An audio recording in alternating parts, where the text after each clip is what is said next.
Hello everyone and welcome to a new episode of GHB Tempest Trial tier list update. This time we're going to be covering Haar, which is yet again a disappointment. Well, let's go and start talking about the stats. So, Haar is here sitting with 37 attack and 36 speed, 36 defense, my bad. Having min-max stat for attack and def as a green flyer. Wonder if that kind of stat line has ever happened before. Jerome, Shershi, Michaelis. Yeah, yikes. Comes in with no prev despite his art, well, showing as if he had one. Like, the weapon is way too intricate to just be a brave axe. It looks very unique for the character, but I guess that's just not the case. So I guess we're going to be seeing him in 2020 or 2021 when he's actually going to get a pref. Right? He comes with Guard and Odd Def Wave. Guard that is still not in the 4-star pool. Man, it would have been a shame if T was demoted with that, huh? Anyway, Odd Def Wave is the 4-star skill, which, I mean, can definitely be fairly welcomed. It comes down to what your team really needs. Personally, I don't really see the point. You can combo this with even Def Wave the seal, but it's kind of just a waste of space, if I'm being honest. And yeah, that's kind of just what it is. So let's talk comparison. Also, I'm sorry if the stat looks a bit awkward.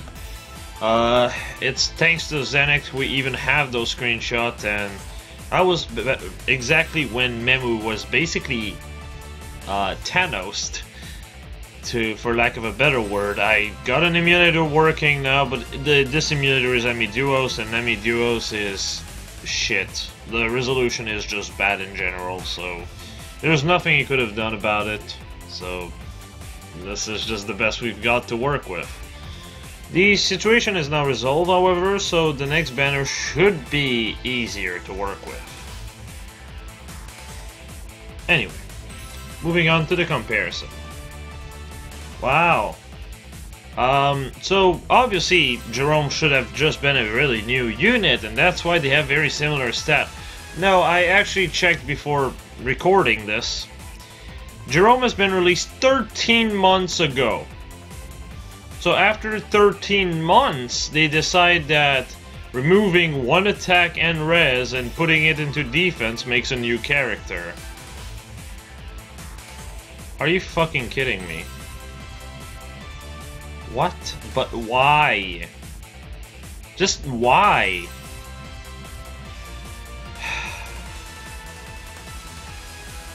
I mean, at least he comes pre-built, I guess. Which, if you do decide to 5-star him, means you have a decent axe unit for AA if you need multiple brave axe unit. I can just instant kill units such as legendary what the fuck am I saying? Legendary Tiki, or Effie's, or blue armors in general, but that's really the best I can think of. At the end of the day, he's just basically Jerome again, and Jerome was nothing to really write home about at the end of the day, because Shershi exists, and Shershi just completely shuts down either of them as Brave Axe users. And when it comes down to Speedsters, well, they're just not good, and Shershi has 29 speed because of Speed Plus. Honestly, there was two stat line I was thinking Haar would have, which is just like a very min-max attack def, which Phoenix Master 1 actually decided to also put him as, aka 40 attack and 40 defense, when he did a video with Fishy Emblem to basically say, yeah, that's what I would do personally if Haar would get in the game. It was a really underwhelming set to some extent, but I mean, I would have been way happier if it would have been what we got than this. The other stat line I was expecting him to have is low speed, but not low to the point where it's a dead stat. No.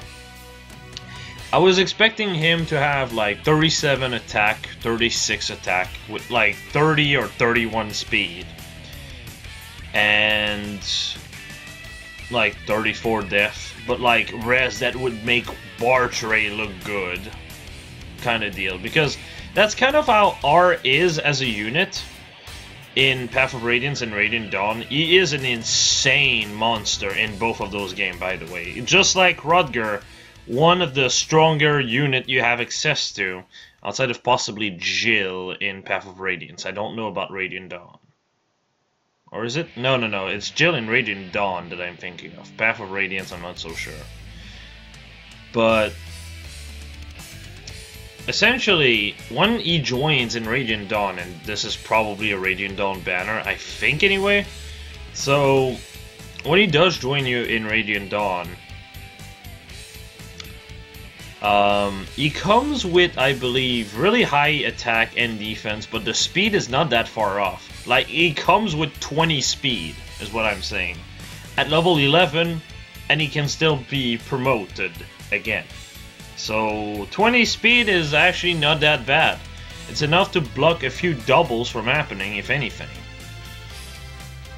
And, you know, 30-31 speed would have been kind of similar. In a way, it would have been a green Tybarn without the very broken weapon that Tybarn has, which would have given him quite the edge. Because at the end of the day, if you build on his speed, you can make him a speed tank and make his def work so much better, while also really upholding his attack stat and just making overall unique from his competition, but also a generally more interesting unit.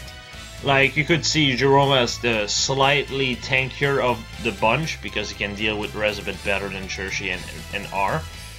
R would be basically a speed attacker, basically very similar to Minerva, but with the attack and speed switched.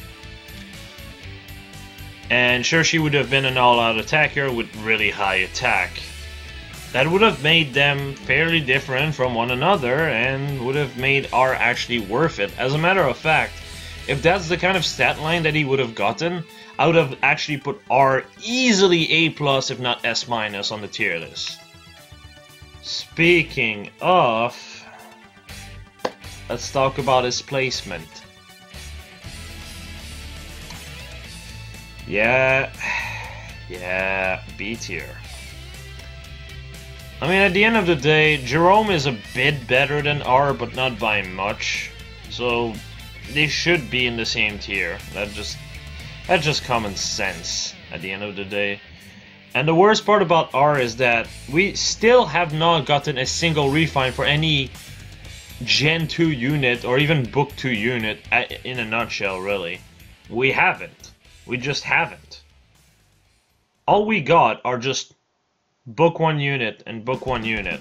So Rodger, R, don't expect them to get a refund anytime soon. I would be surprised if they get one in 2 years instead of 3.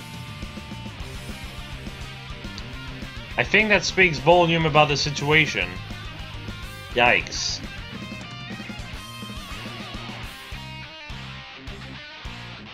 No, really, RA is just kind of, well, fucked in a way.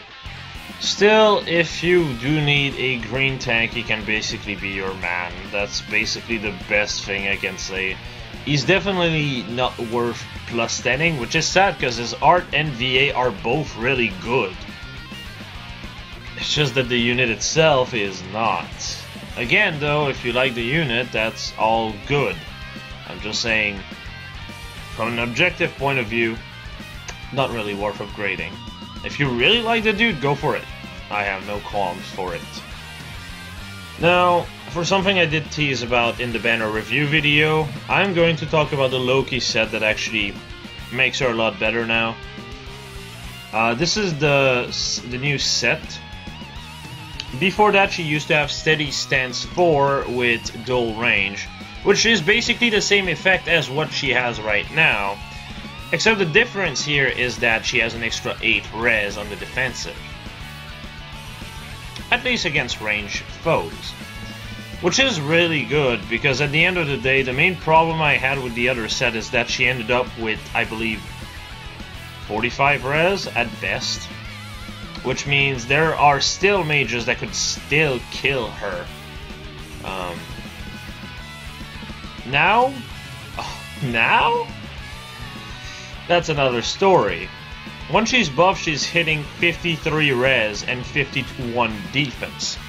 Bow units, even Jacob with a Brave Bow, will have a big problem to deal with that.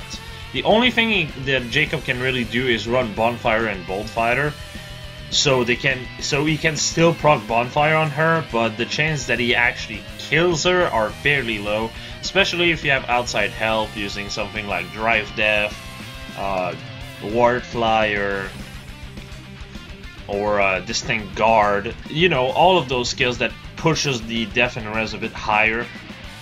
Just spells Death on Jacob, even with Death Blow for Jacob. If you buff her slightly more than she already is, she'll be able to face tank it and still have like half of her HP left. It's ridiculous. And there's just nothing he can do. So she becomes the ultimate ranged tank, on top of being a flyer, which allows you to move units around a lot easier with, say, oh, I don't know, guidance. While literally face tanking stuff like Reinhardt like they're no problem. The only weakness of this set are going to be Ophelia, because Ophelia calculates stats outside of combat instead of in combat. So the 14 death res you get from Distant Death and Guard Bow is gone. Not to mention the dual range effect Distant Death does is not in effect before combat but only during combat. So you will take the full brunt of upward to 71 attack on an AoE with 39 res, aka your HP will be down to 1. There's just no way about it. But it's definitely a lot better, and I'm a lot more comfortable putting her in S- now. I was thinking S+, but her attack is still holding her back too much for her to be on there. So, yeah. Other than that, I also increased Zephiel's rank. Wait, no, not on this tier list. It's the refined tier list that I actually increased the rank. My bad. Well, I guess you'll know this in advance now. But yeah, I think that's about it. There's really not much else to speak here. It's just kind of a Jerome clone, which... that's sad. But at least Loki got something from this banner. And now she's one of the better unit we've had in a long-ass time, actually. So, yeah. I think I'm going to call it here, and... well, I'll see you guys later. There's not much else to say after all. Rip R. Hopefully he gets an ult that doesn't suck in the coming months or something like that, considering he was actually the second most popular character of Raging Down that did not get in. To put it simply, if he did not become a GHB there, he would have become a far-fetched hero. Let that sink in. And with that depressing piece of trivia, I'm gonna call it there and see you guys later. Have a nice one, everybody.